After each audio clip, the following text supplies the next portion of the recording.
Okay, so how do you effectively differentiate instruction for students? So I believe that in order to effectively differentiate instruction for students, that teachers must modify the content, the process, the product, the environment.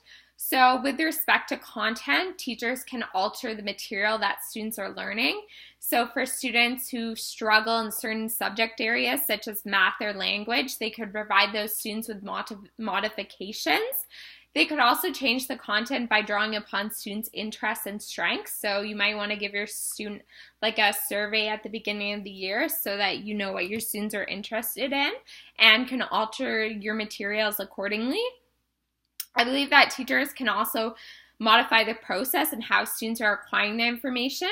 So they could chunk information into manageable steps. They could use experiential learning opportunities. And they could use direct instruction in order to allow for students to acquire the information more effectively.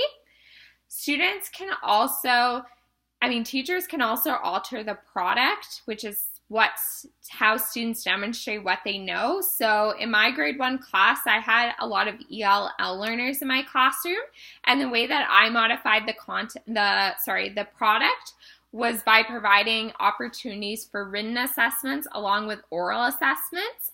And I found this was very effective because it ensured that my assessments were equitable and that I was meeting the needs of all my students in the classroom. And then the classroom environment, like the physical classroom environment, teachers can alter by providing preferential seating, flexible seating, or by arranging the classroom into a U formation so that you create that classroom community.